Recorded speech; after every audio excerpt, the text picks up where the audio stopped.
Remember Dave's mother-in-law, Mrs. Netwick, the one who wasn't funny and turned out to be one big stereotype? Yeah, she's back. But first we have to deal with the other meddling mother. Clean out the spare room. Mother's coming. Why don't we wait till she got here and let her clean it out herself? A long time ago, in an America far, far away, you could afford to buy a house with an extra room on just one person's income. No, I am not making that up. No, I didn't do it. By the time I got to house buying age, that era had faded away. But I saw my parents do it, so I'm kind of an eyewitness. In any case, there's a photo album in one of those boxes, and they'll take a moment to look at their wedding pictures. Do you know we never even had a honeymoon? Right after we were pronounced man and wife, you had to get back to class. Well, I had to take my midterms. And after that, you had to take your finals. Then we couldn't go on account of I got a job. And after that, on account of we got Cindy. And after that, on account of we got Randy. And after that, on account of we got our trusty dog Moon. And after that, on account of the 1928 quarter. And after that, we couldn't go anywhere. You know what? We didn't get one either. I'd wager a lot of couples, especially couples starting out these days, can't afford one either. In my case, I got married one day and went back to work the next. It was how things were, and we didn't feel any sense of loss. To be honest, our first year was so filled with adventure, we didn't have the time or interest to think about a vacation. Everybody told us the first year is the hardest, where you're adjusting to living with each other and all that. When we got to our first anniversary, we looked at each other and said, if that's the hardest, we got it made. We had a blast our first year. Honestly, my own opinion is that the whole honeymoon thing and all that is overrated. Would it surprise anyone to know that the idea has been around for less than 200 years? It originated when English and European nobles wanted to go on a so-called bridal tour and show off their new wife to all the relatives. By the 1870s, this idea helped spark a whole new area of commerce, tourism.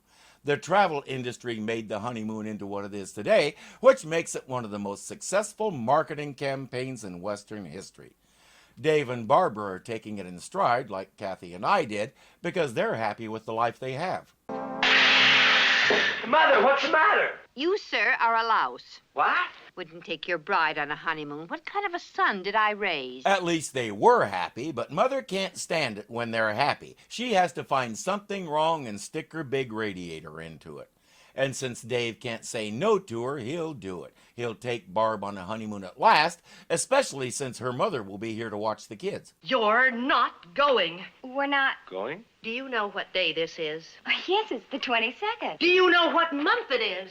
You want to know what year it is? What do you mean we're not going? Don't talk like a son-in-law. I happen to like you. Beginning when? If you like him, explain that little dig about him getting romantic. Many of us still remember the last time you were here and are a little sad to see you back. Mother, what is this with all the days? Now, Sirius is in the ascendancy. My daughter was born under the sign of the crab. You're a moon child, Barbara.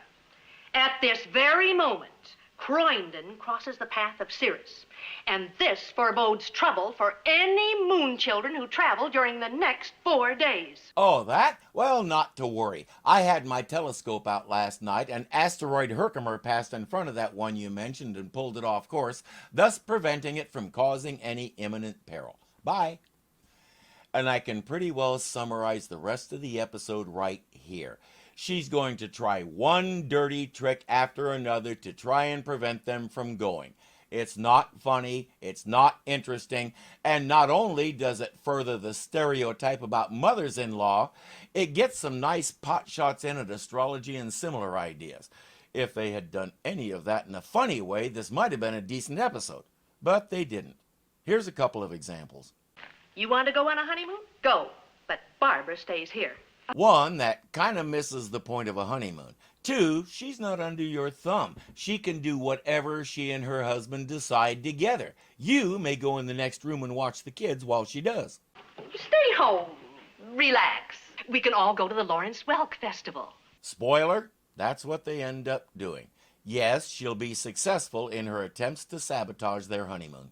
We appreciate your concern for us. Not for him, for you.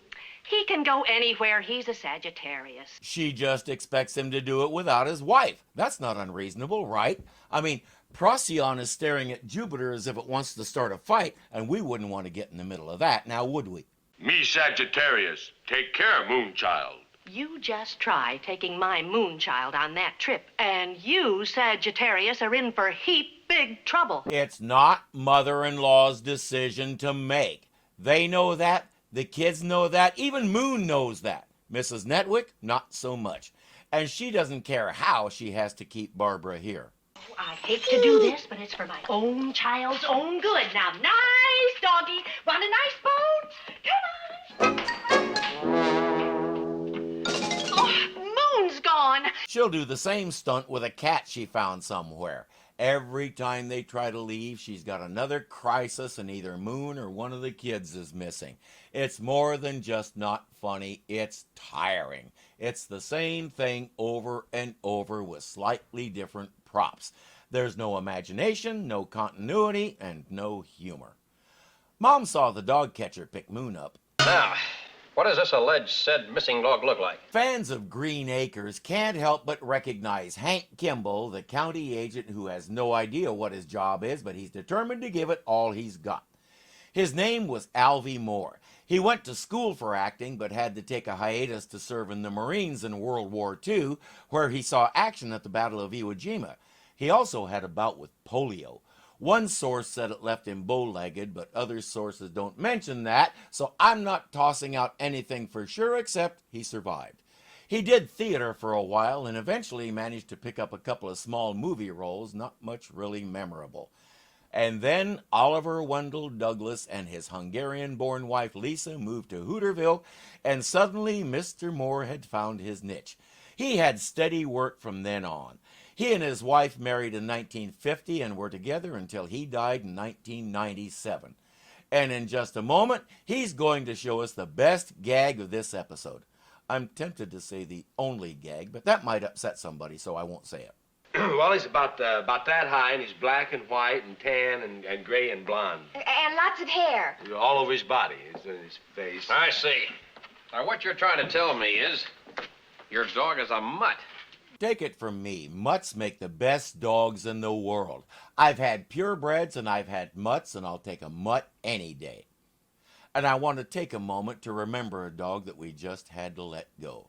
He was 12 and we had had him since he was 8 weeks. His name was Jet because he was jet black, and when he was little he moved a lot like an F-16. He was a purebred, both parents were papered, one was black lab and the other was chocolate lab. So we called him Dark Chocolate. The biggest problem with purebreds is inbreeding and the problems that leads to. In Jet's case, by his first birthday, he had started having seizures. He was on Topamax for his entire life to keep them under control. In his final year, he also developed cancer in his left lung.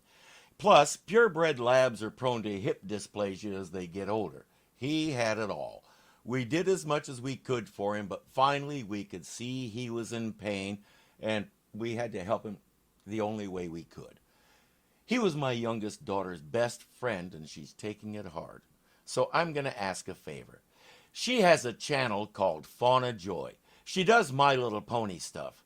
I'm going to ask you, after you finish this video, to hop over there, load up one of her videos, and give her some love in the comments. She could really use it. Would you hurry? We got to go on our honeymoon. You gonna take a dog on your honeymoon? Oh, no, but we can't leave before we take our dog back to our children. Don't try to figure it out, my man. You'll give yourself a headache.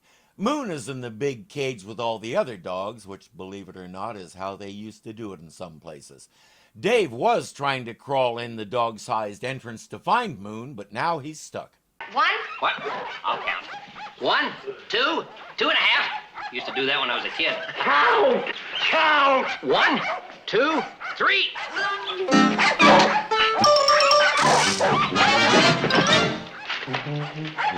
Isn't going on his honeymoon like that, is he? Not until they get to the hotel, duh. And there's that best gag I mentioned. Grandma Wackadoodle has gotten Moon to chase a cat, gotten Randy to chase Moon and supposedly get lost, and instead he came back with a cat. Now she's sent Cindy to return the cat. By this time, I would have kicked her out of the house and sent her home. I'd pay top rates for a babysitter before I'd leave my kids with her.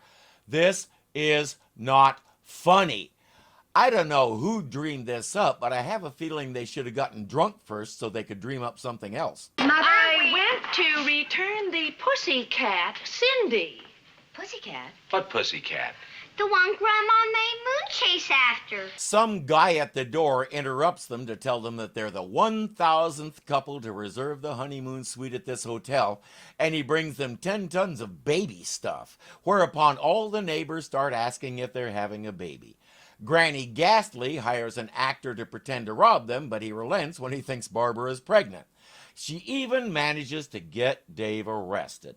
The only good part of that sequence is we get to see an old friend. Come on, officer, let me out of here. I know my rights. I'm a lawyer. You want to wind up in solitary? I've been framed. Come on, let me out of here. I'm a lawyer. Get back in there. Come on, move along. Officer, Get in there. Come on. Come on. There's been a mistake. Come on, move in here. If you hang around this channel a lot, you'll recognize Richard Reeves from about 11 episodes of Superman. It's always nice to see him. I'm a member of the bar, officer. Yes, so are these other gentlemen. Joe's Bar. We just raided it. It's even nicer when he gets a line like that. He and Alvy Moore provided what little actual comedy there was in this episode. He'll have a few more scenes when Barbara comes to pick Dave up. Then it's back home to the monstrous meddler. But Dave has the answer. Okay, we're going to have a roll call. Randy. Present. Cindy. Present. Mother Nedwick. I'm here, but I'm not happy. Barbara. Here, ready, willing, and able. Moon. Okay, all present and accounted for. Sergeant, lead on. He's tied them all together so nobody can wander off or be chased off. I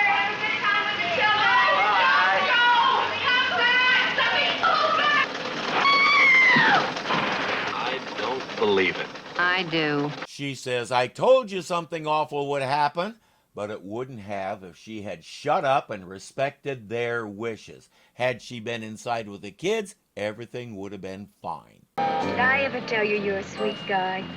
You just did. There's no one like you in the whole world. I know. It'll be such fun to go to the Lawrence Welk Festival. Dave says, with all that's happened, I'm not taking any chances with that astrology stuff. But it was all self-fulfilling prophecy because she made all that bad stuff happen. And Dave is smart enough to realize that, especially since Randy caught her and she pretty much admitted it. It's got nothing to do with stars and planets and everything to do with an overbearing mother-in-law who, I repeat, is not funny. The only real jokes came from the bit players. The rest could just as easily be a short drama about a spiteful woman who wants to destroy her daughter's marriage. Considering how many hands this script went through to get to filming, I find it hard to believe there wasn't at least one person who said, this isn't funny. Did the executives and everybody else really think it was? And if they did, what were they smoking? And why weren't they sharing?